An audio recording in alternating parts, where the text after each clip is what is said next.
물건의 변동. 총론에서는 여기가 중요하죠. 자, 먼저 물건의 변동이라는 건 물건의 발생 변경 소멸, 즉 취득 변경 상실을 말합니다. 그 원인이 두 개가 있었죠. 법률 행위와 법률 규정. 그 내용이 일단 서론 의에 있고요. 그 다음에 이 물건 변동의 전체적으로 원칙이 두 개가 일단 나옵니다. 하나가 공시의 원칙과 공신의 원칙.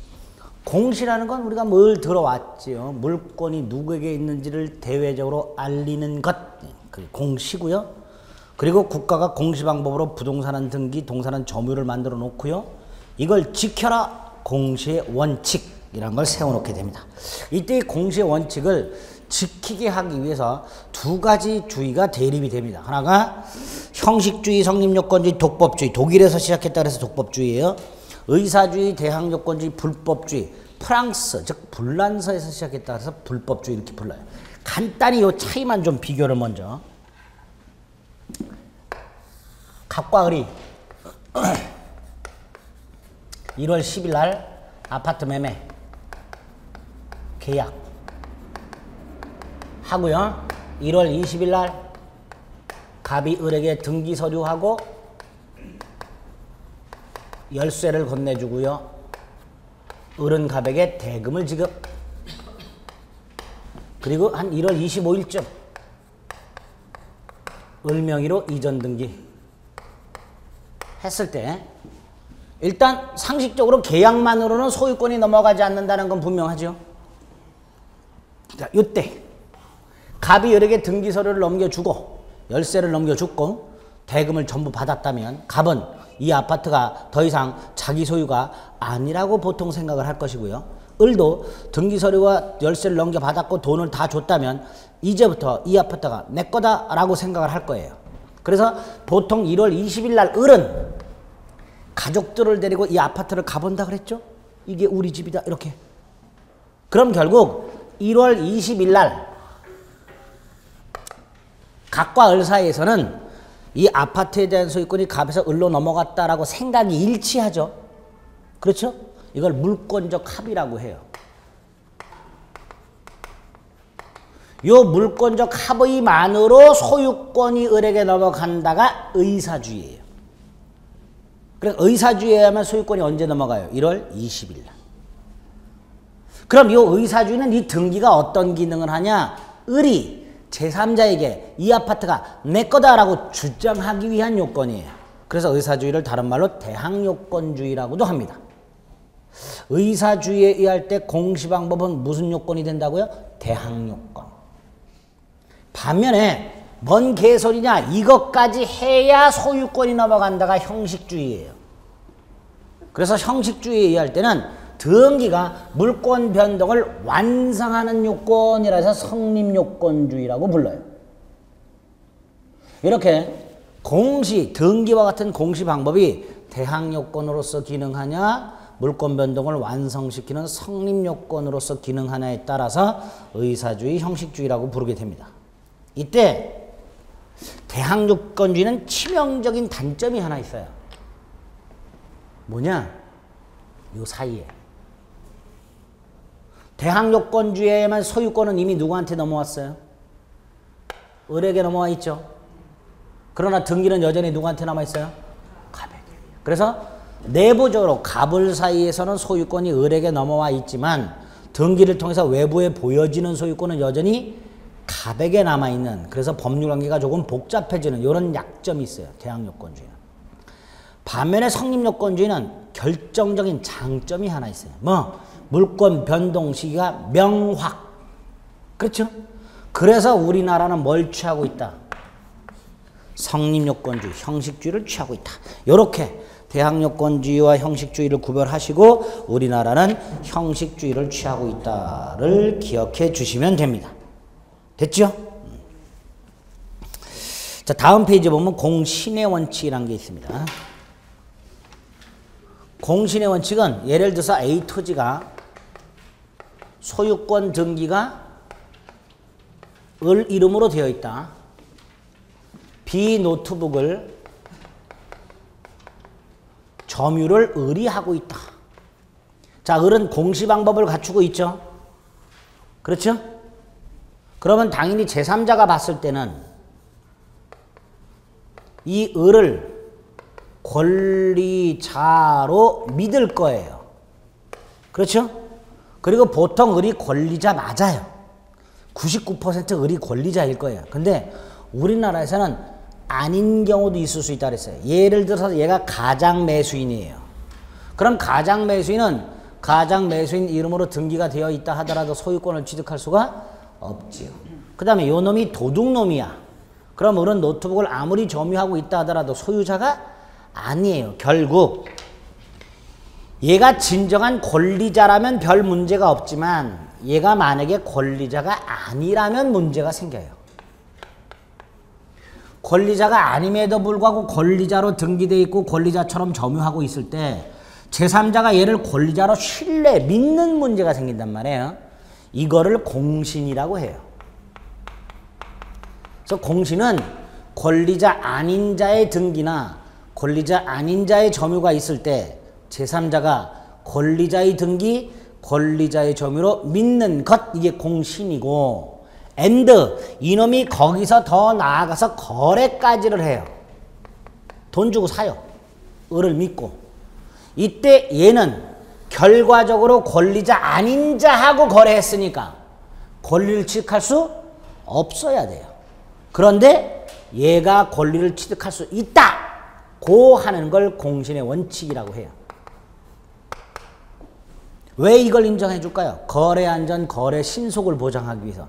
진정한 권리자를 희생하면서까지 거래 안전, 거래 신속을 보장하기 위해서 공신의 원칙이라는 걸 채택합니다. 그런데 우리나라 부동산은 공신의 원칙을 인정 안 해요. 동산만 인정해요. 그래서 동산의 공신의 원칙이 인정된 제도가 249조 동산 선의 취득이라는 제도가 있어요. 이 선의 취득이라는 제도는 동산에만 적용될 뿐 부동산에는 적용되지 않습니다. 따라서 혹시라도 시험 지문에 잘 나가다가 토지를 선의 취득할 수 있다, 건물을 선의 취득할 수 있다, 이런 표현 나오면 다 쭉쭉 그으셔야 됩니다. 우리나라에서는 부동산에는 공신의 원칙을 인정. 그럼 부동산은 아주 심각한 문제가 생기죠? 어떤 문제? 등기를 믿고 거래한 사람이 보호를 못 받는 문제가 생겨요. 그럴 때 얘를 보호하려면 어떻게 돼요? 보호하고 싶으면 규정을 만들어야 되죠. 그래서 부동산의 경우에 공신의 원칙이 인정되지 않기 때문에 등기를 믿고 거래한 자가 보호받지 못하는 경우가 생기고, 따라서 그 사람을 보호하기 위해서는 별도로 보호 규정이 필요하게 됩니다. 그래서 우리가 앞에서 봤던 뭐 선의의 제3자에게 대항하지 못한다, 계약 해지에서 봤던 제3자 권리를 해하지 못한다 따위의 규정들은 부동산과 관련해서는 우리 민법이 공신의 원칙을 인정하지 않는 부동산 물권의 결함을 보완하기 위한 특별 규정이다 라고 해석을 합니다. 우리 대법원은. 여기까지 됐죠? 그렇게 등기를 믿는 사람은 원칙적으로 보호받지 못한다. 이렇게 기억을 해 두시면 되겠습니다. 그래서 오른쪽에 보면 우리 민법의 태도 부동산에는 인정 안 해. 그 네 번째 줄 법률의 특별 규정으로 제3자를 보호하는 경우가 있고 이 경우에는 보호가 된다. 이렇게 됩니다. 됐죠? 됐어요? 네. 그 다음에 이제 구체적으로 들어가서 아까 부동산 물권이나 동산 물권 변동 모두 법률 행위에서 변동이 되는 경우와 법률 규정에 의해서 변동이 되는 경우가 있다 그랬는데, 그 중에서 특히 법률 행위로 변동되는 경우, 자, 이걸 봅니다. 법률 행위에 의해서 변동이 되는 경우, 여기에 또 약간의 문제가 또 하나 생겨요. 어떤 문제가 생기는지 봅니다. 여길 보세요. 각과 을이 1월 11일 아파트 매매 계약을 했고 1월 20일 날 물권적 합의가 있었고 1월 25일 날 등기가 됐다. 이때 계약을 맺는 거, 요거는 의무를 부담하는 거죠. 의무 부담하는 걸 우리 민법에서 뭐라고 불렀어요? 총칙에서 채권행위. 반면에 우리나라에서 이걸 하게 되면, 물권적 합의와 이전 등기하게 되면 권리가 종국적으로 을에게 이전되죠. 권리가 종국적으로 이전되는 행위를 처분행위라고 그랬고, 처분행위 중에서 물권이 종국적으로 이전되면 뭐라고 불렀어요? 물권행위. 그러니까 각과 을 사이에 매매와 같은 법률 행위를 통해서 아파트와 같은 부동산 물권이 갑에서 을에게 이전되려면 그 법률 행위 속에는 두 가지 행위가 들어있구나. 채권행위와 물권행위가.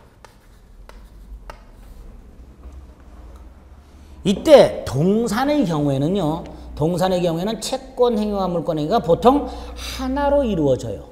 계약을 맺으면서 동시에 이행을 하잖아요. 그렇죠? 그런데 부동산의 경우에 이렇게 날짜를 달리서 따로 이루어지는 경우가 보통이더란 말이죠. 그래서 동산에서는 별 문제가 안 생기는데 부동산 법률에서는 문제가 생기는 경우가 있더라. 어떤 문제가 생기냐? 갑과 을이 매매 계약을 할 당시에 이 자식이 만취해 있었다. 그럼 매매 계약이 무효죠. 이때 이거 영향 받느냐 안 받느냐의 문제가 있어요. 왜? 이때는 멀쩡하거든요. 갑이. 술을 안 취했거든요. 1월 10일 날만 만취해 있었지 20일 날은 멀쩡해. 그러면 채권 행위에는 무효 사유가 있지만 물권 행위는 무효 사유가 없다라는 문제가 생겨요. 그래서 이 문제를 어떻게 해결할까? 학자들이 막 쌈박질하고 있는데 우리 판례 태도만 기억하시면 돼요. 다른 거 고민할 필요 없이 우리 대법원은 채권 행위와 물권 행위가 이렇게 날짜를 달리해서 따로 이루어졌다 하더라도 이거 하나의 행위다. 그걸 물권 행위의 독자성 부정이라고 합니다. 따라서 영향 받는다 안 받는다? 당연히 받는다. 그걸 유인성이라고 해요. 여기 우리 판례 아주 깔끔해요. 별개의 행위가 아니라 하나의 행위고 따라서 영향을 받는다. 그래서 결과가 어땠어요? 예. 매매계약을 하고 등기를 넘겨준 상태에서 매매계약 자체가 실효가 되면 뭐도 실효가 된다. 물권행위도 실효가 된다. 따라서 을 등기를 말소할 필요 없이 소유권은 갑에게 복귀. 을 등기 말소할 필요 없이 소유권은 갑에게 복귀한다 그랬죠? 그래서 갑은 을을 상대로 말소 등기를 청구할 수 있고 이 말소 등기 청구권은 복귀된 소유권에 터잡은 물권적 청구권이어서 소멸시에 걸리지 않는다. 머리에 인이 박혀 있죠? 네, 그거 말하고 있는 거예요. 우리 판례가. 근데 이렇게 하면 요런 문제가 생긴다 그랬어요. 또 어떤 문제가 생겨요? 예, 을에게 이전 등기가 됐고요. 계약이 실효가 됐어요. 요 계약이 실효가 되면 소유권은 갑에게 복귀하죠. 그것도 소급해서. 다시 말해서 소유권은 갑에게 넘어간 적이 없어요. 그리고 갑이 을을 상대로 말소 등기를 청구한다 그랬죠. 그래서 을 등기가 만약에 말소가 돼요. 그럼 아무 문제가 안 생겨. 그런데 그 사이에 문제가 생긴다 그랬어요. 요 사이에. 을에게 등기가 넘어간 때부터 을 등기가 말소가 될 때까지 요 사이에 소유권은 누구한테 돌아와 있고 갑에게, 등기는 여전히 누구한테 남아 있고 을에게. 그래서 을 등기가 무효가 되는 문제가 생겨요. 그렇죠? 그런데 이걸 믿고 거래하는 놈이 나타나더라. 얘 보호된다 안 된다? 안 된다. 원칙. 등기의 공신력이 인정 안 되니까 보호가 안 되는. 그래서 우리 대법원 판례의 할 때는 이런 경우에 제3자가 보호가 안 되는 이런 문제가 생기게 됩니다. 그래서 얘를 보호하려면 따로 뭐가 필요하다? 보호 규정이 필요하더라. 그렇죠? 여기가 우리 판례의 단점이라 그랬어요. 단점. 그런 내용이 267페이지부터 쭉 나와 있죠. 물권행위 개념 됐습니다.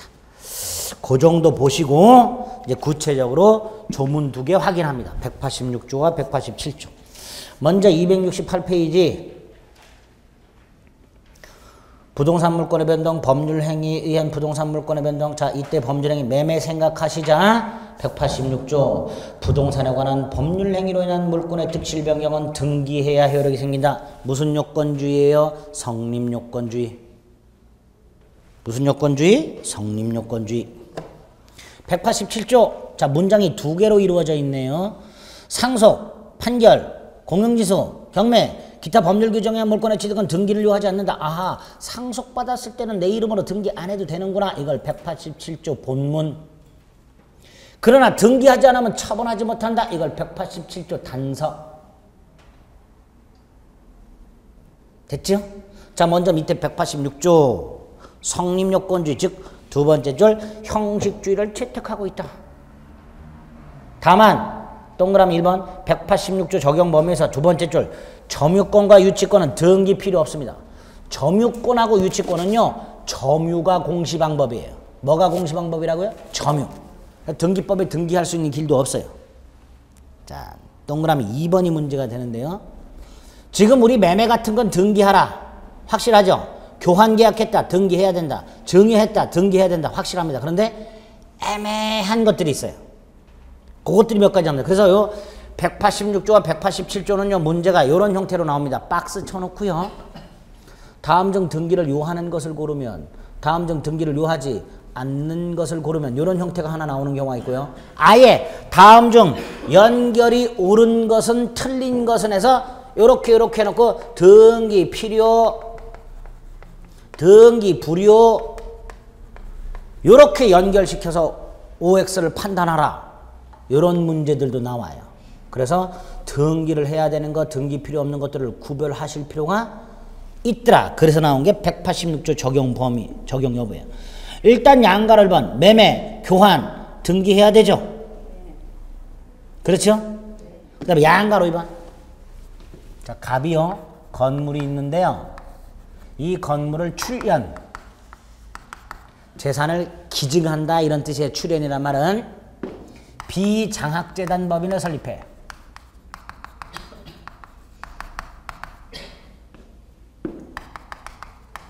이때 이 건물이 언제 재단법인 소유가 되느냐 이 문제가 있죠. 우리 민법 48조, 우리 시험범위 아니에요. 48조에서는 이렇게 해놨어요. 갑이 살아있을 때 재단법인을 설립할 때는 재단법인이 성립한 때 재단법인 소유가 된다. 반면에 갑이 유언으로 재단법인을 설립했을 때는 유언의 효력이 발생한 때, 즉 갑이 죽었을 때 재단법인 소유가 된다. 등기 필요 있다 없다? 없다. 등기 없이 재단법인 소유가 돼요. 재단법인 이름으로 이전 등기 안 해도 재단법인 소유가 돼요. 그런데 우리 판례가 이때 이 재단법인이 이 건물이 내 거다 라는 사실을 제3자에게 주장하려면 등기해라. 이게 판례예요. 그래서 재단법인 설립 어쩌고 저쩌고 말이 나오면 출연자와 재단법인 사이에서는 등기 불요. 등기 불요. 등기 필요 없다. 재단법인과 제3자의 사이에서는 등기 필요. 이렇게 구별해서 문제를 풀 수 있어야 돼요. 아시겠죠? 그렇게 결론만. 오른쪽 양가라 3번 물권의 포기. 단독행위고 법률행위입니다.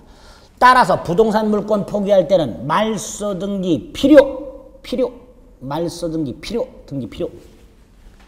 왼쪽 양가를 본 등기 필요. 양가를 본 둘로 나눠 출연자와 법인 사이에서는 등기 불요. 재단법인과 제3자 사이에서는 등기 필요. 물권의 포기 등기 필요.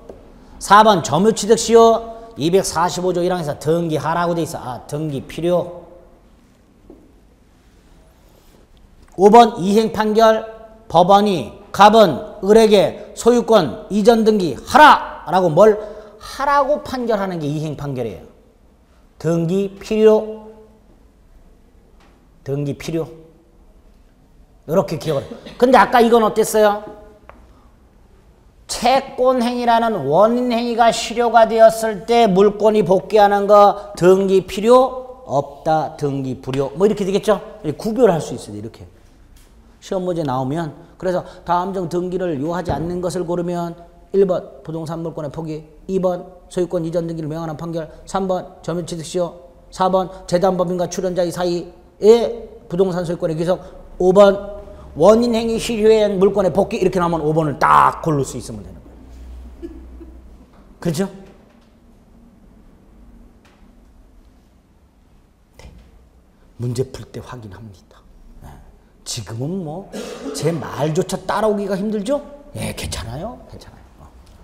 천천히 하면 주무시기만 해. 예, 그렇게 일단 구별할 필요가 있구나. 이것만 머릿속으로 생각합니다. 아시겠죠? 구체적인 건 나중에 문제 풀면서 얼마든지 외워집니다. 예. 일단 186조는 그렇고요. 187조는 등기 없이 소유권 취득한다 그랬죠? 아까 본문에 이렇게 돼 있었어요. 갑이요. A 토지가 있는데요. 갑이 죽고 상속이 됐어요. 을한테. 얘 등기 없이 소유권 취득 이렇게 되죠. 소유권 취득해요. 그런데 얘가 이거를 병한테 등기하지 않고 매매 계약을 했네. 이거 할 수 있어요 없어요?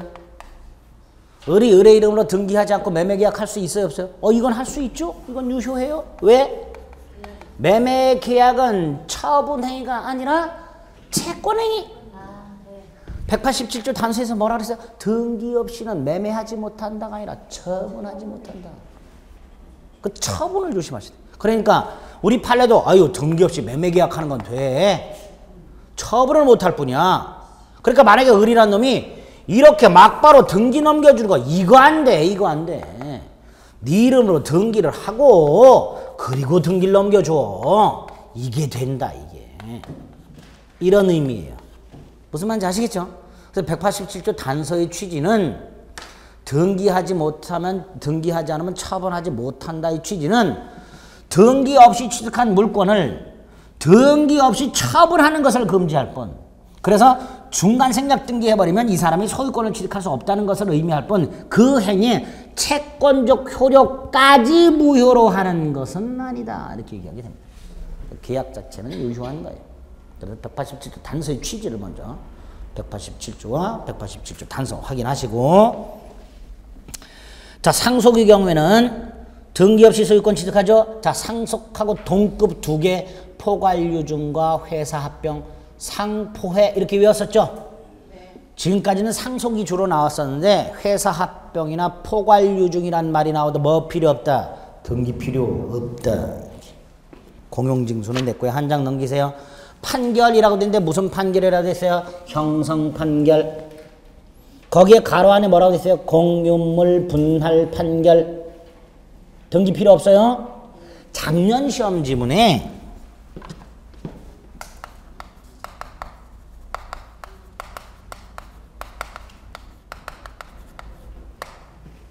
공유물 분할 합의가 나왔어요. 이 등기해야 돼요? 등기 필요 없어요? 등기해야 돼? 등기 필요 없어요? 해야지요. 이건 법률행위잖아요. 계약 맺는 거잖아요. 지금 여기서 뭐라 했어요? 공유물 분할 판결. 그렇죠? 그러니까 이건 등기해야 되는 거예요. 그런데 공유물 분할 판결로 나오면 이땐 등기 필요 없다. 조심하셔야 돼요. 작년에 공유물 분할 합의라고 나온 적이 있어요. 4번에 경매, 국가기관에 의한 공경매만을 말합니다. 경매법원을 통한 경매와 한국자산관리공사를 통한 공매. 한국자산관리는 뭐 대신 해주는 사람들이에요? 체납 처분. 예? 세금 체납 같은 거. 그 대신 해주는 게 한국자산관리공사죠. 부산으로 옮겨갔나? 그렇죠? 본사가. 공경매. 언제 소유권 취득해요? 세 번째 줄 매각대금 완납한테. 그 다음에 양가로 5번에 보면 등기 필요 없는 것들이 쭉 나왔습니다. 그 중에 7번이 이거예요. 채권행위와 물권행위를 봤을 때 물권행위 입장에서 채권행위가 원인행위가 되는 거예요. 그러니까 원인행위 실효에 의한 물권의 복귀란 이거 말하는 거예요. 채권행위가 실효가 되고 소유권이 갑에게 당연복귀, 등기 필요 없다. 이렇게 돼요. 그게 7번이에요. 동그라미 1번에 신축 건물 소유권 취득, 동그라미 1번에 혼동, 채권 소멸로 인한 저당권 소멸. 갑이 아파트를 담보로 돈을 빌리면서 아파트에 저당권을 설정해 놨는데 돈이 생겼고 은행에다 돈을 갚았다 갚는 순간 채권 소멸하는 순간 저당권 말소 등기할 필요 없이 소멸. 부종성이라는 것 때문에 소멸합니다. 3번에 법정자 들어가는 것들. 5번에 존속기간 만료로 용익물권 소멸하는 것들. 말소 등기 필요 있다 없다? 없다. 6번 전유 부분의 소유자가 공용 부분 취득하는 거. 이거 뭐예요? 아파트 소유자가 공용 부분 복도 계단에 관한 물권 등기 필요 없다. 집합건물법에는 공용 부분에 관한 물권의 득실 변경은 등기를 요하지 않는다. 이렇게 되었어요. 아예 아파트 복도나 계단에 대한 등기 자체가 불가능해요. 그러니까 아파트 전유 부분에 대한 소유권을 취득하게 되면 공용 부분에 관한 물건도 당연히 취득. 뭐 없이? 등기 없이. 6번 좀 전에 봤던가? 계약의 취소, 해제한 물건의 복귀. 그 다음에 오른쪽 187조의 예외. 187조의 예외가 뭐예요? 법률 행위에 의한 부동산 물권 취득은 등기를 요하지 않는다인데 그 예외니까, 아니 법률 규정에 의한 부동산 물권 취득은 등기를 요하지 않는다. 그게 187조인데 그 예외니까 법률 규정에 의한 부동산 물권 취득임에도 불구하고 등기해야 되는 거 부동산 점유 취득 시효 187조 예외 245조 1항 이렇게 되겠죠. 자, 이렇게 일단 부동산 물권 변동에 관한 우리 민법 186조와 187조를 딱 정리하고 그 다음에 두 개가 공통적으로 요구하는 게 뭐예요? 등기.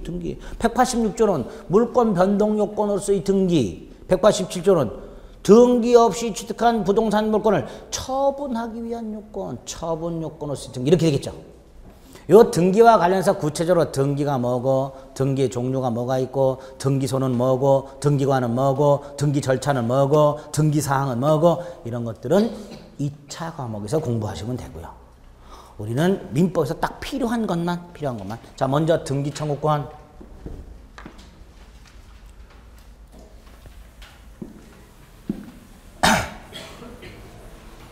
자, 여기서부터는 조금 천천히 말씀드릴게요. 좀 숨 쉬어가면서. 등기 청구권. 등기 청구권이라고 되어 있습니다. 쉽게 생각하세요. 매수인이 매도인에게 등기해달라. 이게 등기 청구권이죠. 자, 조금 고급지게 등기 권리자가 등기 의무자에게 등기 신청 절차에 협력할 것을 청구하는 권리 이렇게 되죠. 이게 등기 청구권의 뜻이 되는 거예요. 개인이 개인을 상대로 하죠. 평등한 개인 간의 관계, 사법상 권리. 두 번째, 매수인이 매도인에게 이전 등기를 청구하여 등기를 넘겨받게 되면 물권이 변동되죠. 권리가 변동되는 것을 실체법상의 효과 이렇게 얘기해요. 그럼 결국 이 등기 청구권은 실체법상의 효과를 일으키는 실체법상 권리 이렇게 될 거예요. 그래서 등기 신청권과 구별하자. 등기 신청권은 등기소에 등기 서류를 접수할 수 있는 자격, 등기를 신청할 수 있는 지위, 갑과 을이 매매했을 때 원칙적으로 갑, 을만 등기를 신청할 수 있죠. 또는 갑, 을로부터 위임을 받은 법무사나 대리인만 신청할 수 있고 개나 소나 신청할 수는 없습니다. 그걸 등기 신청권이라고 얘기를 해요. 당연히 이건 등기소라는 국가 기관을 상대로 하니까 공법상 권리, 등기를 신청함으로써 등기 절차가 개시가 된다. 절차법상 권리. 이렇게 될 거예요. 자, 일단 등기 신청권하고 구별하자. 두 번째로 이거 왜 필요할까? 공동신청주의 때문에. 뭐 때문에? 갑과 을이 매매했다. 갑을이 공동으로 신청하라 이렇게 돼 있어요. 그러니까 등기 청구권이 필요한 거예요. 다만 상속에 의한 등기, 보존 등기 같은 것들은 단독 신청하죠.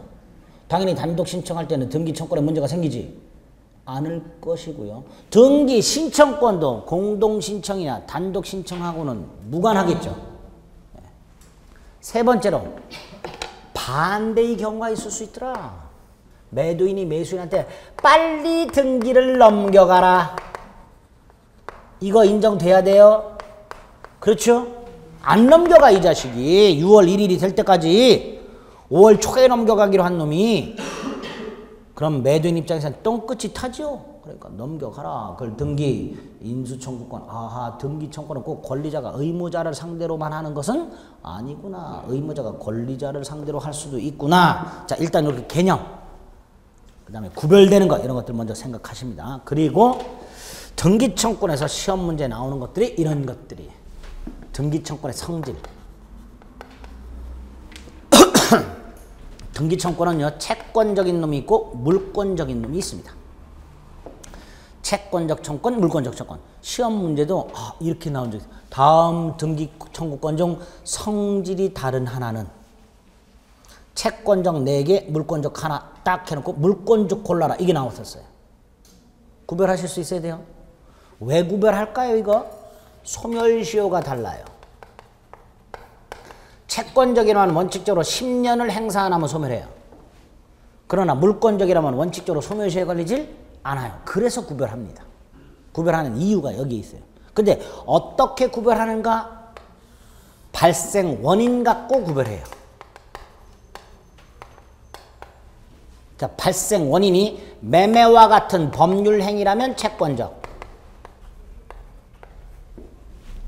반면에 등기와 권리가 불일치해. 이걸 일치시키기 위한 경우에는 물권적. 그럼 아까 부동산 매수인의 이전 등기 청구는 채권적이죠. 그렇죠? 반면에 매매계약이 해제됐어. 매도인이 매수인을 상대로 말소 등기를 청구해. 물권적이죠. 요게 답이었어요. 다음 중 성질이 다른 한, 다른 건 뭐 매수인의 이전 등기 청구권, 점유취득 완성자 이전 뭐 이런 것들이 쭉 있었는데 답이 매도인의 매수인에 대한 등기 청구권 뭐 이렇게 나왔어요. 그럼 그걸 딱 본 분들은 매도인이 왜 매수인에게 등기를 청구하지? 보통 매도인이 매수인에게 등기 청구하는 건 인수청구권 이거밖에 없는데 그게 아니고 계약이 실효가 되었을 때 매수인에게 등기가 넘어가 있을 거 아닙니까? 그때 매도인이 매수인에게 말소 등기 청구하는 거 이걸 말하는 거예요. 물권적이란 말이죠. 그렇죠? 자, 이렇게 일단 법률 행위에 의해서 발생하면 채권적, 등기와 관리가 불일치할 때 발생하면 물권적. 이렇게 정리를 해두고요. 그 다음에 이제 나중에 문제 풀이할 때 채권적에 해당되는 거 쭉, 물권적에 해당되는 거 쭉 몇 개 외우시면 돼요. 외우는 건 나중에 외우고 오늘 머릿속에 넣으셔야 될게요. 부동산 매수인의 이전 등기 청구권 하고요. 부동산 점유 취득 시효 완성자의 이전 등기 청구권. 이 두 가지를 비교하실 수 있어야 돼요. 부동산 매수인의 이전 등기 청구권하고 부동산 점유 취득 시효 완성자 이전 등기 청구권. 자, 매도인은 매수인을 상대로 이전 등기 청구할 수 있죠. 점유 취득 시효 완성자도 완성 당시 소유자를 상대로 이전 등기 청구할 수 있어요. 자, 비교합니다. 첫째, 발생 원인. 요거는 법률 행위. 요거는 법률 규정. 245조 1항. 네? 이건 계약이라는 법률 행위, 이건 법률 규정. 성질. 둘 다? 성질 둘 다 뭐라고요? 채권적.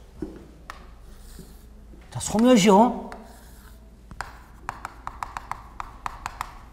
원칙. 둘 다 10년. 원칙 둘 다 10년. 예외. 스스로 점유. 매수인 을이에요. 점유 취득 시효 완성자도 을이라고 생각을 해봅니다. 을 스스로 그 부동산을 점유하고 있어. 매수인이 등기 넘겨받기 전에 먼저 부동산을 인도받아서 점유하고 있어. 점유 취득 시효 완성자가 부동산을 점유하고 있어. 우리 판례 소멸시효에 걸리지 않는다. 그런데 얘가 점유하다가 제3자에게 점유를 승계시켜줬어. 쉽게 생각합니다. 미등기 전매했어요. 매수인이나 점유취득 시효 완성자가 지 이름으로 등기하지 않고 팔아먹고 점유를 넘겨줬어. 점유취득 시효 완성자나 매수인이 점유를 상실했죠. 이때 매수인 여전히 소멸시효에 걸리지 않아.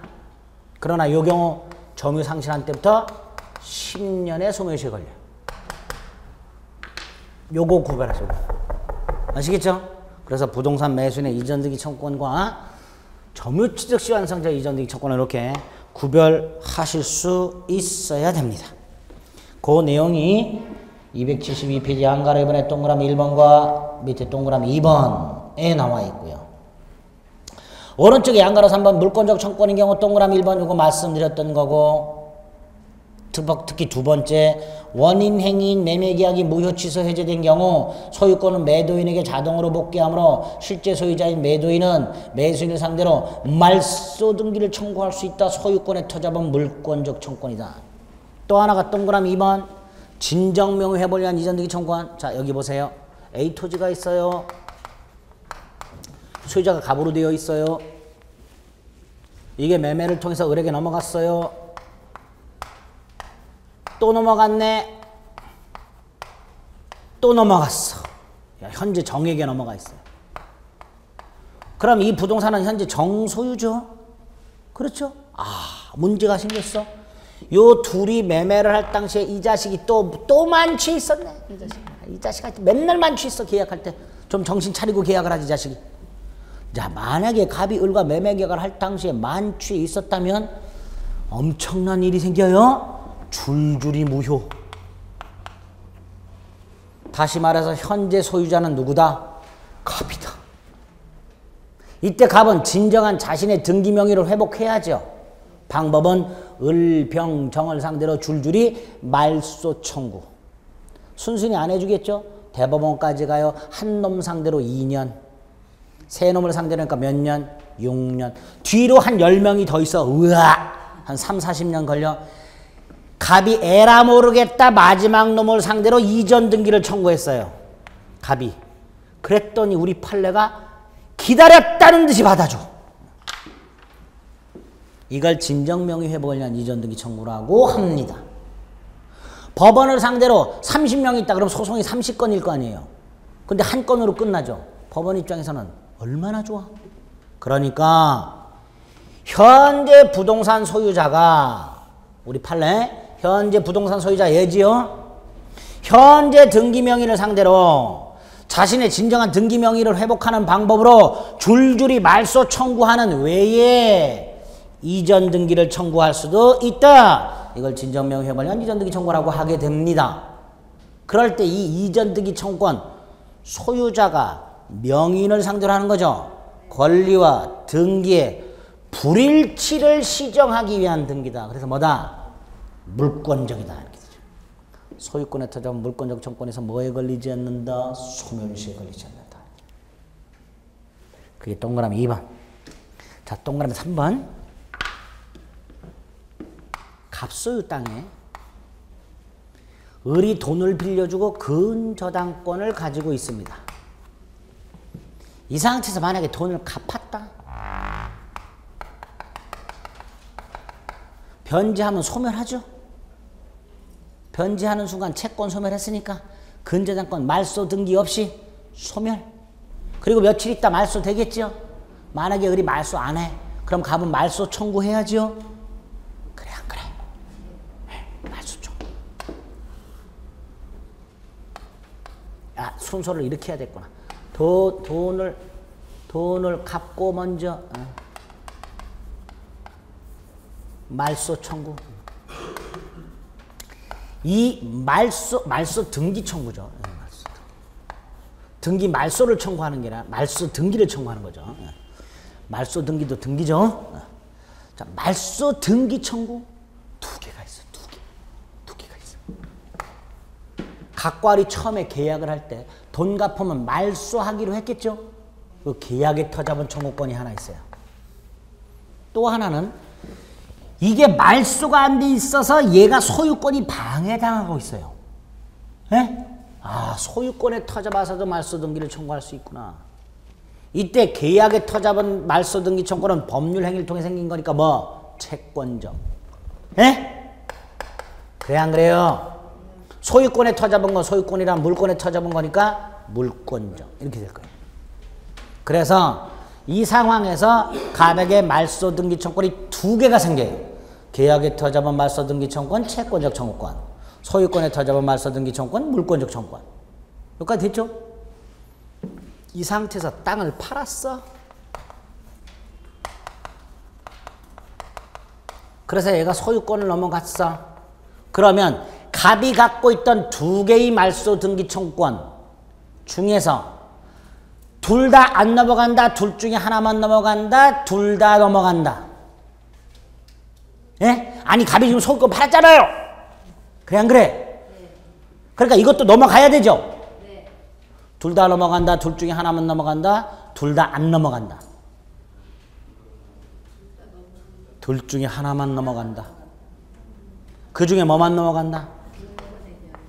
아까 소유권이 이전되면 소유권에 터져본 물권적 조건 함께 이전 그랬잖아요. 그래 안 그래요? 이건 안 넘어가요. 왜 안 넘어가? 병을이 계약한 적이 없어요. 이 둘 사이에 계약했어요? 안 했어요? 안 했어요. 이건 안 넘어가요. 그러면 결과적으로 이 상황에서는 갑도 말소 등기 청구할 수 있고 병도 말소 등기 청구할 수 있다. 이렇게 돼요.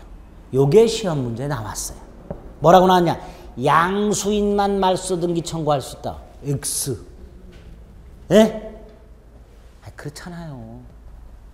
아닌가? 읽어보겠습니다. 3번. 갑이 자신 소유 부동산의 을에게 근저당권을 설정한 후 매수자 병이 인수했는데 대출금이 상환되어 근저당권이 소멸하게 됐을 때 말소 청구한 경우 현재 소유자는 소유권에 터져봐 말소를 청구하는 것이므로 물권적 청구권이고, 둘째, 종전 소유자는 계약에 터져봐 말소 청구권이니까 채권적이다 라고 되어 있지요. 예? 그렇게 기억하시면 되겠습니다. 됐지요? 됐어요? 안 됐어요? 아무것도 아니잖아요. 어? 두 개가 있다고? 그 중에 소유권이 넘어갔으니까 소유권에 터져본 건 넘어가. 근데 계약관계가 넘어가는 건 아니니까 계약관계는 이러세요. 병이 을한테 돈 빌린 거 아니에요? 갑이 빌렸지. 아시겠지요? 그렇게. 274페이지에 보면 등기청구의 양도라고 해서 양가를 1번, 이건 나중에 중간생략 등기 가서 보겠습니다. 양가를 1번 체크해 주세요. 중간생략 등기와 연결시켜야 됩니다. 자, 그 다음에 등기제도라고 나왔는데요. 필요 없고요. 이런 거. 자, 오른쪽 등기의 추정력이라고 해서 등기의 효력이 나와 있습니다.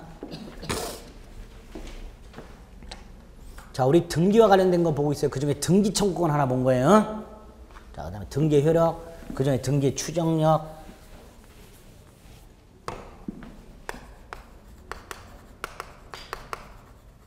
추정이란 게 뭐였었죠? 소송에서 인정. 그렇죠? 증거 필요 없어. 그냥 인정. 이게 추정력이에요. 등기에 그런 힘이 있대요. 이렇게 A 토지가 있는데요. 소유자가 갑에서 을로 매매가 되어 있어요. 근데 갑하고 을이 싸워요. 갑은 을한테 판 적 없다. 등기 말소해라. 을인 뭔 개소리냐. 나는 너한테 돈 주고 샀다.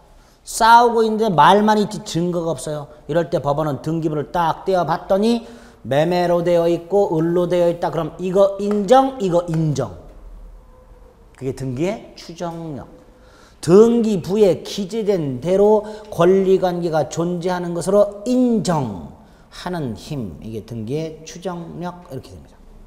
물론 표제부에는 인정이 안 돼요. 뭐에는 인정 안 돼? 표제부. 가등기에도 인정이 안 돼요. 그래서 사항란 본등기, 종국등기에만 인정되는 효력입니다. 권리관계에 관한 등기에만 인정되는 효력이에요. 등기 추정력.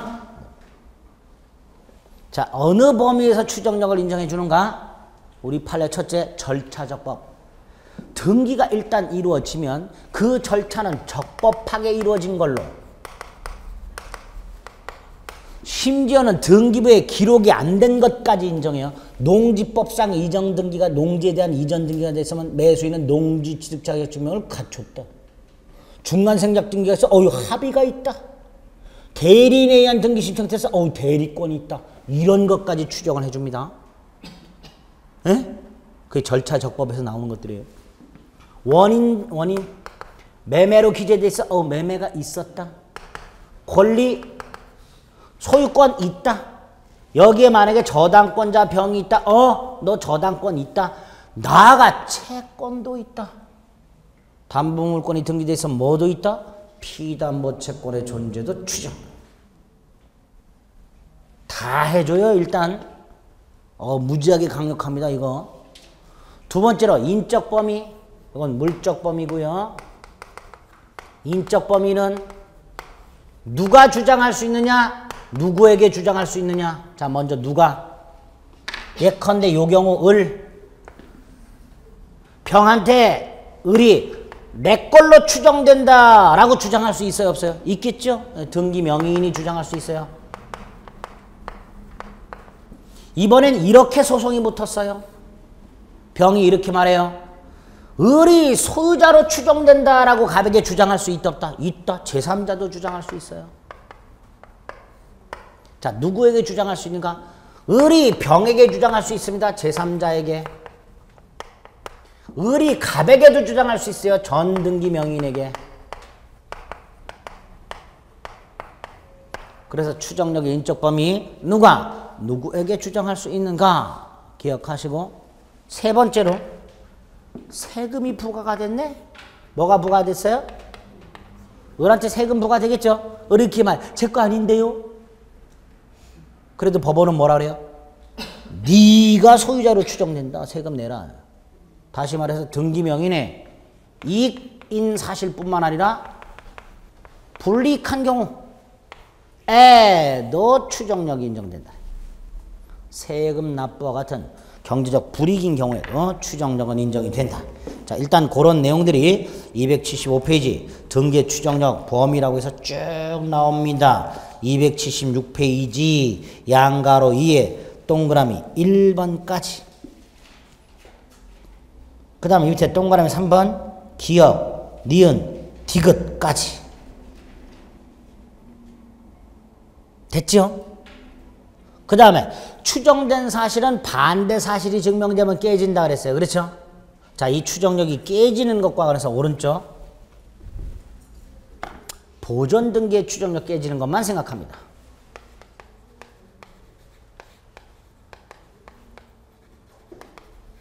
반대 사실이 증명되면 깨진다 그랬어요. A 토지가 보존 등기가 을 이름으로 되어 있고요.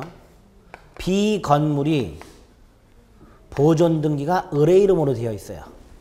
그럼 이 등기부 상으로 A 토지와 B 건물은 소유권이 을에게 보존이 되어 있고 을이 원시 취득자다라는 추정이 있겠죠.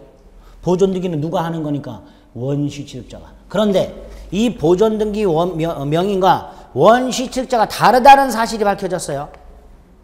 예컨대 토지의 경우에 국가로부터 사정받은 자, 이 사람이 원시 취득자예요. 미등기 토지에 대해서 조사받아 확정된 사람을 말합니다. 이 사람이 갑이 따로 있어. 건물에 대해서 신축자가 따로 있어. 그러면 이 보존 등기의 추정력 어떻게 된다? 깨진다. 반대 사실이 증명됐으니까. 그렇죠? 예? 오른쪽 양가로 사이 동그라미 1번 기억. 니은 토지에 관한 소유권 보존 등기 추정력은 토지를 사정받은 사람이 따로 있다라는 것이 밝혀지면 뭐가 된다? 깨진다. 건물의 보존 등기도 마찬가지입니다. 왼쪽 276페이지 밑에서 두 번째 줄을 리을. 건물 소유권 보존 등기 명의자가 신축한 것이 아닌 경우 등기 추정력 어떻게 된다? 깨진다. 그렇죠? 그거까지. 자, 일단 등기 추정력에서는 오늘 등기 추정력이란 이런 걸 말한다. 여기에는 추정력 인정 안 된다. 추정력이 인정되는 범위는 이렇고 이렇다. 세 번째로 추정력은 증명할 필요가 없다. 반대 사실을 주장하는 자에서 반대 사실이 증명이 돼야 깨진다. 그 깨지는 경우에서 요거 보존 등기 추정력, 건물 보존 등기는 신축자가 따로 있다. 토지 보존 등기는 소유자로 사정받은 자가 따로 있다. 그러면 추정력은 깨진다까지. 예? 이렇게까지만. 됐죠? 됐다고 해주세요. 네. 278페이지 등기의 유효권이 있으면 이건 잠시 쉬었다 보겠습니다. 복잡합니다, 그것도.